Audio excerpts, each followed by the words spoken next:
Hey guys, I want to show you the process for preparing clay for throwing off the hump. For most of you, this will be a review of wedging, but I thought couldn't hurt. So this is how I make sure that the clay is ready before getting on the wheel.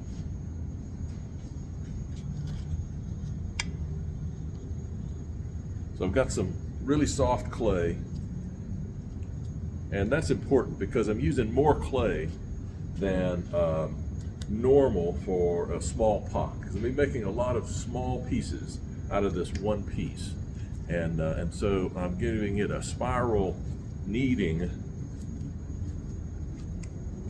So I'm pushing with my left palm into the clay and rotating just part of the clay into itself, and after pushing with my palm down like that, then I raise the whole thing up and slightly rotate it back into the first position, and then push down again.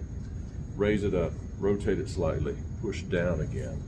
And I don't want to rotate it so much that I'm folding this over onto itself, because that's going to trap air inside here.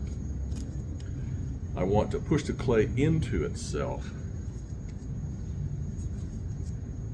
and you get into a rhythm of rocking the clay and rolling it around and creating this spiral movement here. The clay is moving up this way and into the spiral, and then out the bottom and back around again. And this mixes the clay with itself and also removes air pockets. And then to end it, I'm rolling it more and pushing down on it less. So then I roll it into this nice egg shape, and then I will drop it down on the wheel like so.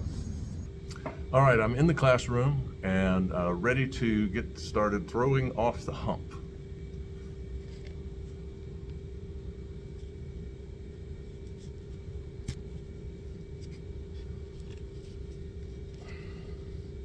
So you can see I've got about 8 or 9 pounds of clay, and it is, I made it to an egg shape and dropped it onto the center of the wheel. So get it going, get it wet, and I've got both hands on either side of it at the bottom, and I'm using the heels of both palms to push in at the bottom and then slide up to the top, bring it into a cone to get it centered like that.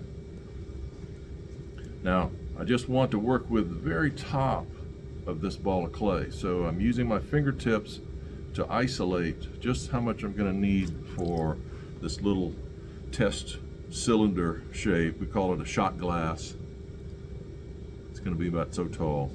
So with my fingers in this groove that I've created here, I press down and top a little ways with my thumb. I don't want to go any deeper than this groove. And then with my thumb on the outside, push in towards my finger. I'm not pinching hard. I want to do this a little at a time.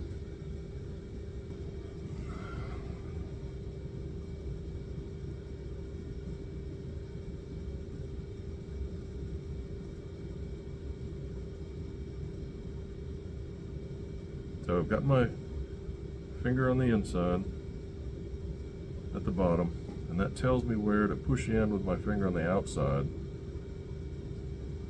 to make a groove, and then I deepen that groove with my rib, and that provides a place for the wire to follow,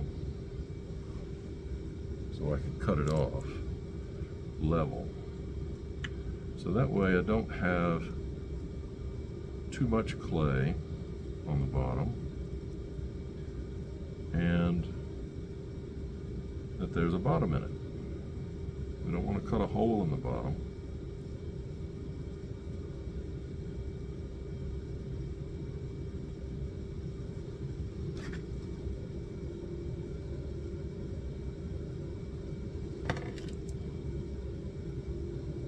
So this is very important. So putting the wire on the right side so that following the rotation of the wheels, going like this. So I'm going to put the wire on the right side and bring my left hand around, pulling the wire through. I didn't cut it very well there.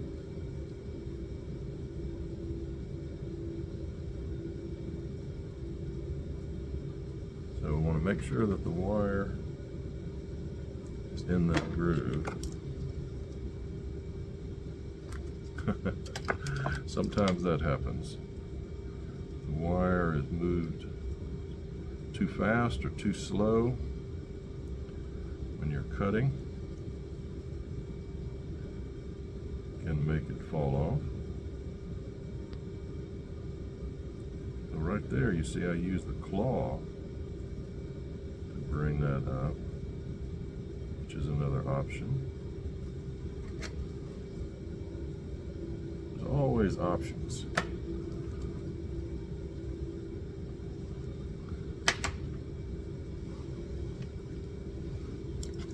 You just want to find the right move, the right tool, the right speed for what you're doing.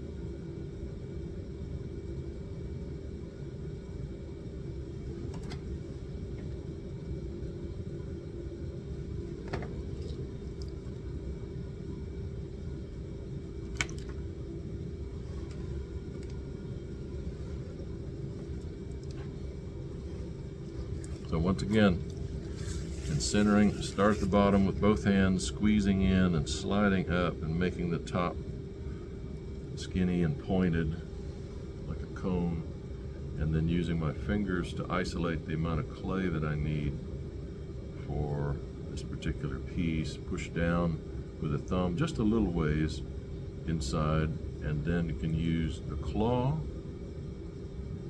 to bring it up, squeezing between first two fingers of the right hand, or you can use left finger inside, right finger outside, and then pushing in with the right finger underneath where the left finger is to create a place for the groove made by your rib, and where the wire will go through.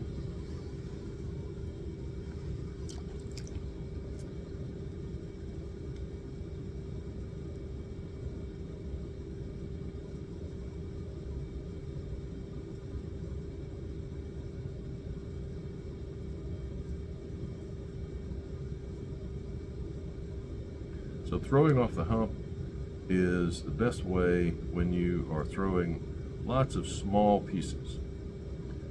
Instead of making 25 little balls about the size of a ping pong ball,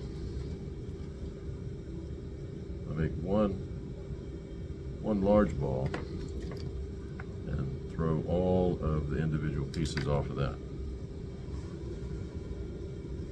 It's also the way if I'm making, say, parts of a teapot, or if I'm making lids or other small such things. So a lid could be done like this, part in the middle, be a small knob, and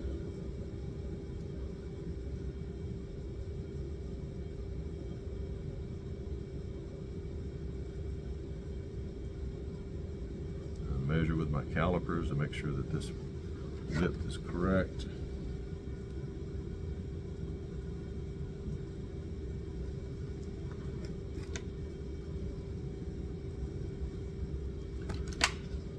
And there's a lid. And this would be another type of a lid, maybe for a teapot, where I want a flange. help hold the lid of the teapot onto the pot.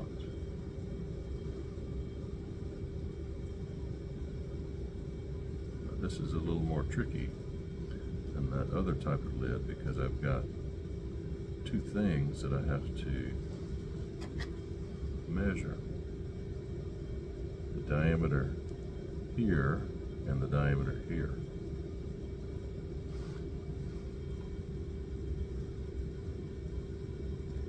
And this is, I want this to look like a little dome, so I'm going to have to let this get leather hard and trim the outside to match the shape of the inside, and then add a knob to this so that you can pick it up.